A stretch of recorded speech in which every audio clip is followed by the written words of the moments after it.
আইনকে বৃদ্ধাঙ্গুলি দেখিয়ে অশুভ শক্তির প্রভাবে উনি এই নির্মাণ কাজগুলো চলমান রেখেছে।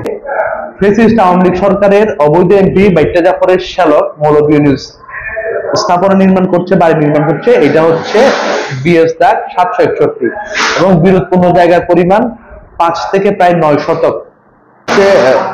গত 4 নভেম্বর আমরা ফাঁসিয়াখালী ইউনিয়ন পরিষদের যে জমিটা আছে টোটাল 50 শতক জমি, ওটা আমরা স্থানীয় সার্ভেয়ার দ্বারা পরিমাপ করেছি।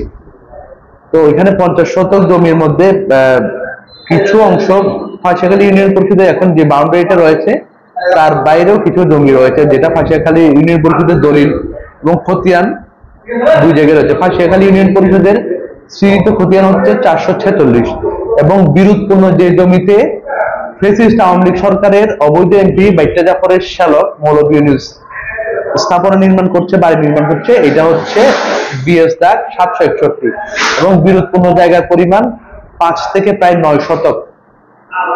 এই জমি নিয়ে তো সার্ভে করার পর আমরা যখন পেয়েছি বিরোধপূর্ণ অংশ মৌলভী ইউনূস জমি, ওই জমিটার মালিক না হওয়া সত্ত্বেও যখন স্থাপনা তৈরি করছে, আমরা ফাঁসিয়াখালী ইউনিয়ন প্রশাসক এবং চকরিয়া উপজেলার এসিলেন্ট মহোদয়কে আমরা একটা লিখিত অভিযোগ দিয়েছি। আমি সচেতন নাগরিক হিসেবে আমি একটা অভিযোগ দিয়েছি এবং বর্ণনা সমস্ত কিছু নিয়ে এসেছি। তো আমি বলেছি ভূমি পরিমাপ করা হোক, পরিমাপের আগ পর্যন্ত যেন মৌলভী ইউনূস স্থাপনা বন্ধ রাখে, এভাবে আমি একটা লিখিত অভিযোগ দিয়েছি। সাথে সাথে এসিলেন্ট মহোদয়কে আমি ধন্যবাদ জানাই, উনি সাথে সাথে ফাঁসিয়াখালী ইউনিয়ন পরিষদের সচিব হুমায়ুন কবির সাহেবকে উনি বলেছেন যেন স্থাপনার নির্মাণ কাজটা বন্ধ রাখা হয়।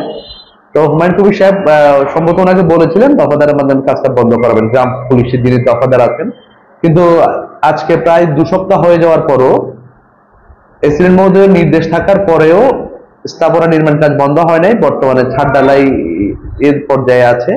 ইউনিয়ন পরিষদ জমি থাকে সেটা ইউনিয়ন পরিষদকে ছেড়ে দেওয়া হোক এবং যদি না থাকে তাহলে মৌলভী ইউনূস তার স্থাপনার কাজ চলমান রাখুক। আইনকে তোয়াক্কা করছে না, আইনকে বৃদ্ধাঙ্গুলি দেখিয়ে, কারণ 2 সপ্তাহের মধ্যে কিন্তু যে কোনো একদিন স্থানীয় সার্ভেয়ার দিয়ে উনি চাইলে জমিটা পরিমাপ করে ওনার নির্মাণ কাজ চলমান রাখতে পারতো। উনি ভূমি পরিমাপ করে নাই, না করে জোরপূর্বক আইনকে বৃদ্ধাঙ্গুলি দেখিয়ে অশুভ শক্তির প্রভাবে উনি এই নির্মাণ কাজগুলো চলমান রেখেছে। তো আমি আশা করবো, আমি এলাকার একজন সচেতন নাগরিক হিসেবে আমি চাই উনি এসিলেন্ট মহোদয়কে যেহেতু অভিযোগটা দেওয়া আছে, উনি বলেছেন উনি সরাসরি যাবেন, ভিজিট করবেন, ভূমিটা আগে পরিমাপ করা হোক। যদি ইউনিয়ন পরিষদের কোনো জমি ওনার নির্মিত যে স্থাপনা আছে এখানে থাকে, জমিটা ছেড়ে দিয়ে উনি অন্যান্য ওনার যে পৈতৃক সম্পত্তি আছে ওই 761 দাগ হচ্ছে বিরোধপূর্ণ, যেটা ইউনিয়ন পরিষদের পুরো দাগটা ইউনিয়ন পরিষদের, ওইটা বাদ রেখে ওনার পৈতৃক যে সম্পত্তি আছে 762 থেকে ওইখানে যেন স্থাপনা নির্মাণ করে। এটাই হচ্ছে সচেতন নাগরিক হিসেবে আমার প্রত্যাশা। আমি চাই প্রশাসন দ্রুত এটা নিয়ে একটা কার্যকর পদক্ষেপ গ্রহণ করুক, যেহেতু ইউনিয়ন পরিষদের জায়গা, যেহেতু এটা হচ্ছে সরকারি জমি, তো এখানে এটা ইউনিয়ন পরিষদের জমি হয় দলিল খতিয়ান হিসেবে, তাহলে অবশ্যই এটা ছেড়ে দেওয়া হোক এবং এটা নিয়ে প্রশাসন যদি ইউনিয়ন পরিষদ জমির উপরে স্থাপনা হয় তাহলে প্রশাসন যেন দ্রুত এটা নিয়ে একটা পদক্ষেপ গ্রহণ করে। ফাঁসিয়াখালী সকল জনগণ এটাই চায়, যদি ইউনিয়ন পরিষদের জমি হয় মৌলভী ইউনূস যে স্থাপনা করছেন 761 দাগে, ওই জমিটি যেন উনি ছেড়ে দেন, নিজ উদ্যোগে ছেড়ে দেন। এটা ফাঁসিয়াখালীর আপামর জনসাধারণের প্রত্যাশা।